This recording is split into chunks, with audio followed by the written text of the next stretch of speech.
Damos comienzo a un nuevo comentario bíblico expositivo. Servidores de Dios. Quien te habla es Manuel Cornejo.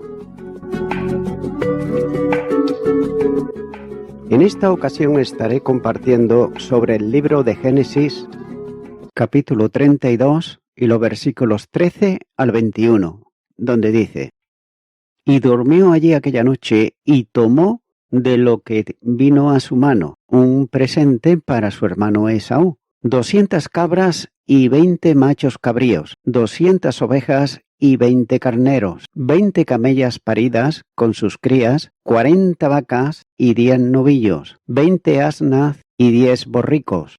Y lo entregó a sus siervos cada manada de por sí, y dijo a sus siervos: Pasad delante de mí y poner espacio entre manada y manada. Y mandó al primero diciendo: Si Esaú, mi hermano, te encontrare y te preguntare diciendo: ¿De quién es esto? ¿Y a dónde vas? ¿Y para quién es esto que llevas delante de ti? Entonces tú dirás: Es un presente de tu siervo Jacob, que envía a mi señor Esaú, y aquí también él viene tras nosotros. Mandó también al segundo y al tercero, y a todos los que iban tras aquellas manadas, diciendo: Conforme a esto hablaréis a Esaú cuando le hallareis, y diréis también: He aquí tu siervo Jacob viene tras nosotros, porque dijo: Apaciguaré su ira con el presente que va delante de mí, y después veré su rostro. Quizás le seré acepto. Pasó pues el presente delante de él, y él durmió aquella noche en el campamento. Nótese que quizá algunos puedan estar cuestionando la total sinceridad de la petición de Jacob, porque sospechaban que no haya una genuina confianza en Dios. Note que tal conjetura no parece del todo correcta, ya que no debe de acusarse a Jacob de frivolidad ni tampoco de hipocresía, pues intentar aplacar la ira de Esaú era algo natural de parte de Jacob. El hecho de que Jacob enviase un presente a Esaú no debe reprochársele al patriarca, pues su propósito era pacificar la ira de su hermano. Es por eso que debe de recordarse que Esaú tenía amplias razones para estar enfadado con Jacob, pues el engaño respecto a la bendición no era algo pequeño, aunque la venta de la primogenitura fue una responsabilidad que pesó tanto sobre Jacob como también sobre Esaú. El relato de las presentes enviados a Esaú abarca varios versículos, como por ejemplo los versículos 13 al 21. Está diciendo que esa noche fue pasada junto, es decir, al vado de Jacobo, versículo 22. La prudencia y también la previsión hicieron que Jacob enviase a Esaú un importante regalo antes de encontrarse con él, ya que en total fueron 580 animales. Jacob debió ser un hombre sumamente rico para ser capaz de enviar un regalo de tales dimensiones. Además, también evidenció una gran sagacidad en el arreglo del regalo. Note que las manadas avanzaban en intervalos y el efecto era acumulativo, y Jacob estaba al final de todo. En el oriente los pastores generalmente precedían el rebaño, pero en este caso lo seguían, quizás para que el rebaño causase impresión en el aceptor antes de que el pastor pudiese entregar su mensaje de parte de Jacob. En el versículo 20, el propósito de Jacob mediante el regalo es expresado así: apaciguaré su ira con el presente que va delante de mí, y después veré su rostro. Quizás le seré acepto. Sobre esto comenta el Dr. Kinner cuando dice que las condiciones sacrificiales de Jacob incuestionablemente ilustran la gran separación entre el pensamiento del hombre y el de Dios.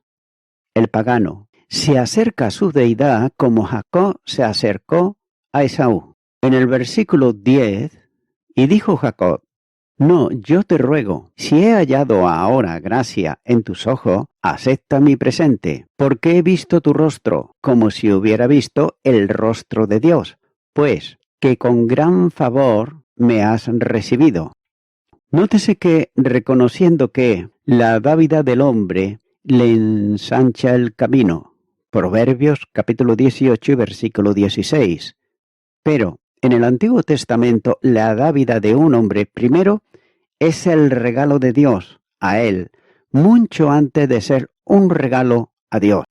Levíticos capítulo 17 y versículo 11 dice: porque la vida de la carne en la sangre está, y yo os la he dado para hacer expiación sobre el altar por vuestras armas, y la misma sangre hará expiación de la persona.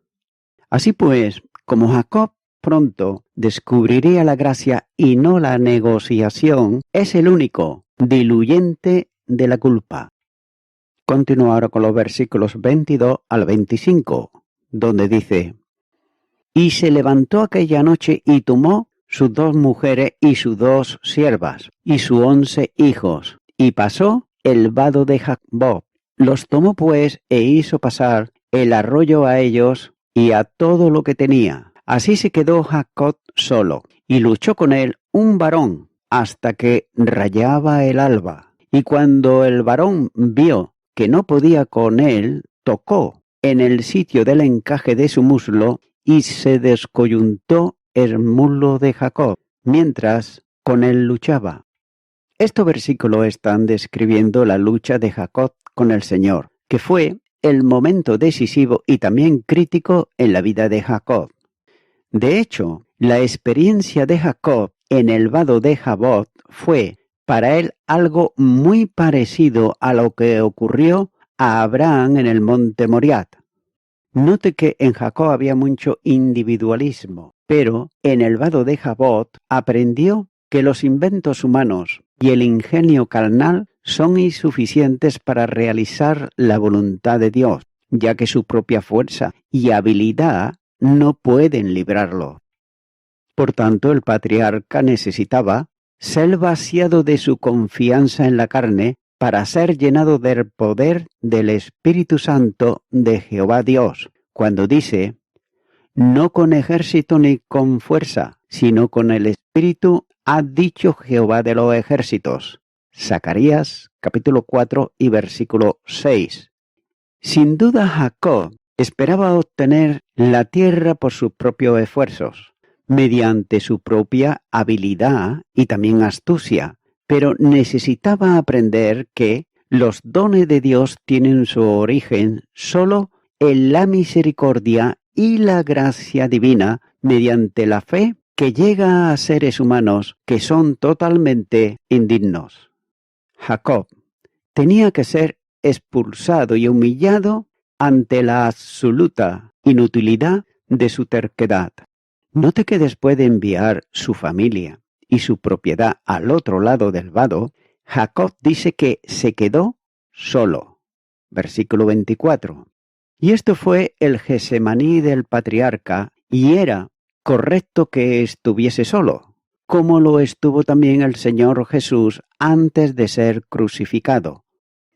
Jacob se encontró con Dios totalmente solo, desprovisto de toda ayuda. Así también, siglos después, el Hijo del Hombre batalló solo en el huerto de Gesemaní para cumplir la voluntad del Padre Celestial. Al recordar el pasado y contemplar el futuro, Jacob se percató de un ministerio combatiente a su lado. Por otro lado, algunos expositores sugieren que el patriarca tuvo una pesadilla. También algunas sugerencias ridículas se han ofrecido, pero deben de ser totalmente descartables. El texto bíblico debe de interpretarse solo sobre la base de sus méritos y su confiabilidad. El personaje que Moisés llama un varón es descrito en Oseas, capítulo 12, versículos 3 al 5, como el ángel y Jehová Dios, ya que era una teofanía, aunque Jacob probablemente no se percató de ello al principio de aquel encuentro.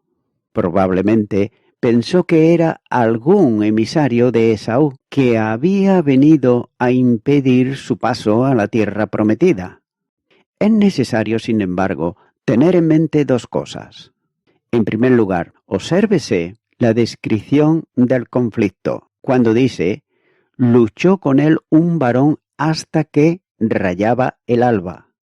Se ha dicho con frecuencia que aquel incidente es una lección de la perseverancia en la oración, pero esa opinión comprende la intención de la lucha, ya que el énfasis radica en la actividad del visitante, no en Jacob. Era un esfuerzo de parte de Dios para romper la oposición de Jacob a confiar en sus promesas aparte del diseño humano. También el propósito de Dios era librar al patriarca de la autoconfianza, llevarlo a terminar con sí mismo y con sus estratagemas, y además hacerle comprender que Esaú debía de ser vecino mediante la confianza en Jehová Dios y que la tierra debía de ser poseída de la misma manera. En vez de obtener la tierra mediante el esfuerzo propio y el diseño humano, Jacob debe de recibir la tierra como un regalo de Dios. La identidad del agresor de Jacob solo surge gradualmente, aunque Jacob se muestra ágil para entender las pistas que le son dadas. El lado humano del oponente permite que la lucha dure un buen rato, pero por fin hay una asombrosa manifestación de poder. El encaje del muslo de Jacob fue descoyuntado por el varón que lo tocó en el sitio. Así pues, la lucha fue ganada por aquel varón, con quien Jacob se enfrentó. Continúo ahora con los versículos 26 al 29, donde dice: y dijo: déjame porque raya el alba. Y Jacob le respondió: no te dejaré si no me bendices. Y el varón le dijo: ¿cuál es tu nombre? Y él respondió: Jacob. Y el varón le dijo: no se dirá más tu nombre Jacob, sino Israel, porque has luchado con Dios y con los hombres, y has vencido.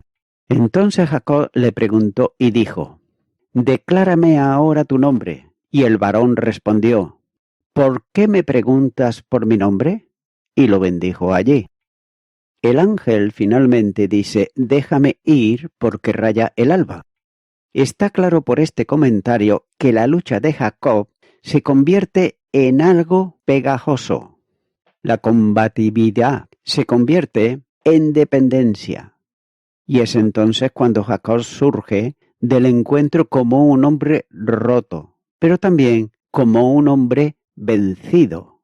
La referencia a el alba del versículo 26 sugiere que Jacob no debe ver el rostro de aquel que luchaba con él.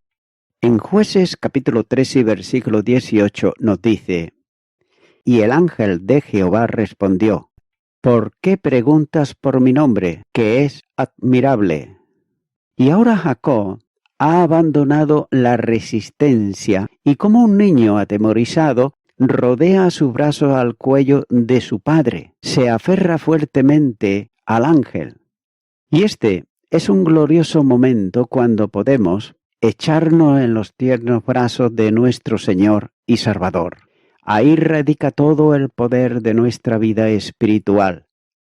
Note que Jacob recibe su bendición, que consiste, en primer lugar, de un nuevo nombre, Israel. Este nombre significa el que lucha con Dios, el luchador de Dios, o quiera Dios luchar por él. El nuevo nombre sugiere una nueva posición y quita los antiguos reproches, como señala el capítulo 27 y versículo 36. Él es quien luchó con el ángel y prevaleció, como señala el profeta Oseas, en el capítulo 2 y los versículos 3 y 4, donde dice: en el seno materno tomó por el calcañar a su hermano, y con su poder venció al ángel y prevaleció. Lloró y le rogó en Betel, le halló y allí habló con nosotros. Tengas en cuenta que fue una derrota y también una victoria al mismo tiempo. Una derrota del ego y una victoria en Dios. El cojear era una prueba permanente de la realidad del acontecimiento y una representación también del juicio de Dios. Note que el suplantador se ha convertido en alguien por quien Dios pelea. Jacob prevaleció con los hombres mediante el engaño, pero prevaleció delante de Dios solamente mediante el fracaso, como señala el versículo 28. Continuará con los versículos 30 al 32, donde dice: y llamó Jacob el nombre de aquel lugar Peniel, porque dijo: vi a Dios cara a cara, y fue librada mi alma. Y cuando había pasado Peniel, le salió el sol, y cojeaba de su cadera. Por esto no comen los hijos de Israel hasta hoy día del tendón que se contrajo, el cual está en el encaje del muslo, porque tocó a Jacob este sitio de su muslo en el tendón que se contrajo. De modo que el varón que apareció a Jacob en Peniel era, en realidad, una teofanía, es decir, una aparición de Cristo antes de su encarnación. El profesor Bruce comenta sobre esto lo siguiente cuando dice que esta inusual expresión se usa solamente en un encuentro divino humano, no necesariamente de una percepción visual literal. Fin del comentario. Ahora bien, esta expresión se usa en un encuentro multifacético y singular que el Señor mismo reserva para ciertas situaciones con criterios específicos. Note que, primero, el inicio divino. Segundo, la completa soledad. Tercero, profunda intimidad. Y cuarto, despliegue de lo sobrenatural. Aunque la localización de Peniel es incierta, muchos lo identifican en el día de hoy con el moderno Tolu-et-Dugat, situado a algo más de 6 kilómetros de Sucot, cerca del vado de Jabot. La historia implica que la visión de Dios fue solo tenue, aun cuando fue cara a cara. Para la protección de Jacob, Dios se retiró a rayar el alba, como señala el versículo 26, y a la salida del sol, Jacob estaba solo, versículo 31. Cuando Jacob salió de casa, se detuvo en Betel, y al regresar de Padán Aram, se encontró con el ángel en Mahanaim. Ahora, llega a Peniel, o a la casa de Dios, campamento de Dios, el rostro de Dios, hitos en la vida de los santos. El encuentro de Jacob con el ángel fue un encuentro con el mismo Dios. Fue, y note esto, un encuentro personal, cara a cara, aunque breve, para proteger a Jacob. Por otro lado, la cojera de Jacob fue un recordatorio perpetuo, tanto a Jacob como también a otros, de la lucha y la derrota de la confianza en uno mismo, como también nos señala en el Nuevo Testamento en Romanos, capítulo 7 y los versículos 14 al 21. La historia señala que el daño hecho al muslo de Jacob fue real y permanente. Sin duda tenía la intención de ser un recordatorio constante de aquella ocasión. Aunque no pueda decirse que allí ocurrió la conversión de Jacob, sí podría, sin embargo, decirse que lo ocurrido allí fue un gran paso hacia su santificación progresiva. La frase "le salió el sol" Quizás sea una figura que apunta al cambio que tuvo lugar en la vida del patriarca, como señala Génesis capítulo 28 y los versículos 10 al 11. La salida del sol del versículo 31 también apunta al paso del tiempo y a la puesta del sol sugiere una nueva etapa en la vida de Jacob. Pero note que cojeaba cuando había pasado Peniel. Como testimonio del hecho de su encuentro nocturno y demostrando que aunque en un sentido fue victorioso, Dios había dejado su marca en él. Y esto estaba demostrando que Jacob no era totalmente autosuficiente. Y voy concluyendo con esto. Como resultado de aquella experiencia, Jacob fue objeto de una bendición que puede expresarse de la manera siguiente. En primer lugar, el cambio de nombre señala una nueva posición delante de Dios, ya que anteriormente era Jacob el suplantador, pero ahora, sin embargo, es Israel, el luchador de Dios, o alguien por quien Dios lucha. De pecador a santo, y el camino del uno al otro es el difícil camino de autoentrega y confianza iniciado por la gracia de Dios. Y es por eso que, tal vez hasta ahora, amigo y amiga oyente, tú has estado luchando en contra de Dios. Y hasta incluso te has burlado de la palabra de Dios. Es por eso que hasta que tú no tengas personalmente un encuentro con Jesucristo, no podrás ser una persona salva. Porque es Dios en Cristo Jesús el que tiene que tratar con tu vida. Tenemos bien claro el ejemplo de Jacob.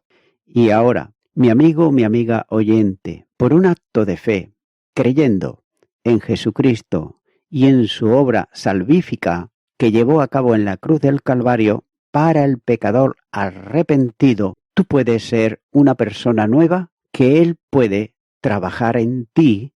Es por eso que si tú lo crees de todo corazón, pues solamente te queda invitarle a que venga a tu vida. Ora conmigo esta oración que voy a hacer y repite ahí, ¿dónde estás? Señor Jesucristo, hasta ahora he estado luchando en contra de Dios, en todos los aspectos de mi vida, negándole y luchando en contra de su palabra y todo lo que es natural. Ahora me arrepiento de todos mis pecados y te recibo a ti, Jesucristo, como mi Salvador. En tu nombre, amén.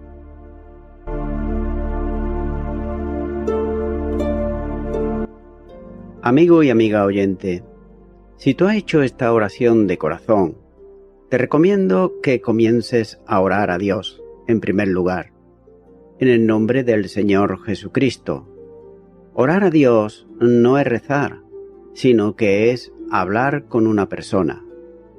También te recomiendo que leas la palabra de Dios y lo hagas a diario. Comienza, por ejemplo, con el Nuevo Testamento. Y también, por último, te recomiendo que para que puedas crecer espiritualmente, te congregues en una iglesia cristiano-evangélica, donde se predique, se enseñe y se practique la sana doctrina y la palabra de Dios. Congrégate ahí y con el tiempo podrás crecer espiritualmente y también servir al Señor Jesucristo. Que Dios te bendiga. Y a toda la audiencia, nuevamente ya me estoy despidiendo de todos ustedes y será hasta el próximo programa. Que Dios os bendiga a todos.